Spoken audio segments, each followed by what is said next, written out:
రాణమ్మ చేతి వంట. ఈరోజు పెసరపప్పు పాయసం తయారీ చేద్దాం, చూసేయండి.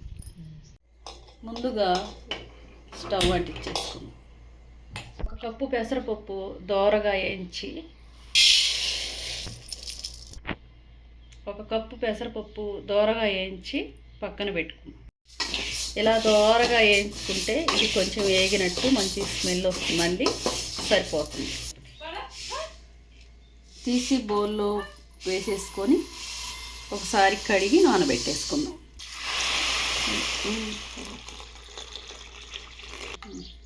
ఇలా కడిగి ఈ నీళ్లు తీసేసి మళ్ళీ వేరే నీళ్లు పోసి తోటి 1 కప్పు పెసరపప్పు తీసుకున్నామండి, అది మనం కడిగి పెట్టేసుకున్నాం. ఇప్పుడు 2 కప్పుల నీళ్లు పోసి నానబెట్టేద్దాం కొలత ప్రకారం. రెడీ. 10 నిమిషాలు నానిందండి. ఇప్పుడు కుక్కర్లో వేసేసి ఉడకబెట్టేసి నానబెట్టామండి. ఇప్పుడు 2వ కప్పు కూడా వాటర్ పోసేసి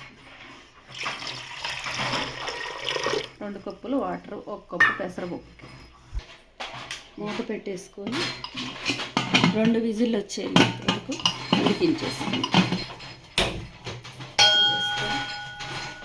కుక్కర్ పెట్టేసుకొని పక్కన పాలు మరిగించేసుకుంటున్నామండి. స్టార్ట్.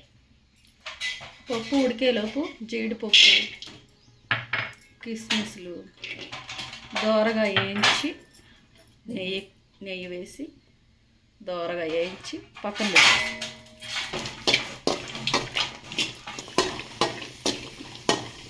దోరగా వేగేసినాయండి, తీసి పక్కన పెట్టేసుకుందాం.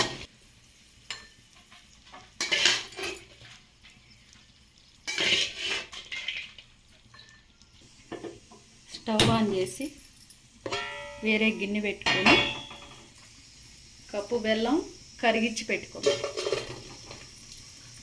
కొంచెం వాటర్ పోసి కరిగించేద్దాం. ఇలా తిప్పుకుంటూ వండాలి, లేకుండా బెల్లం అంతా కరిగేలాగా తిప్పుకొని కరిగించి పెట్టుకున్నాం. పప్పు ఉడికేసింది. ఇలా తిప్పి, దీన్ని ఎక్కువ తిప్పుకొని అవసరం లేదండి, పప్పుగా ఉంటేనే బాగుంటుంది.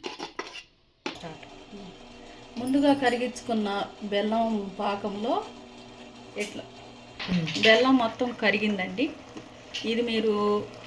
ఇది ఆర్గానిక్ బెల్లం, దీన్ని వడకట్టిన అవసరం లేదు. మీరు వేరే బెల్లం ఏదన్నా అయితే రాళ్ళు ఏమైనా వస్తాయని మీరు దీన్ని వడకట్టి మళ్ళీ ఇలా బౌల్లో పోసుకొని పెసరపప్పు ఇలా యాడ్ చేసుకోండి.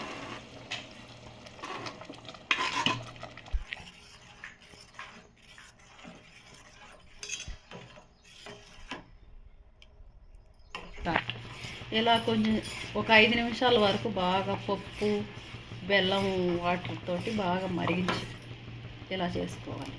స్టార్ట్. ఇలా బాగా మరిగిన తర్వాత మరిగించి పెట్టుకున్న పాలను ఇలా కొంచెం పోసుకుంటూ ఇలా కలుపుకోవాలి.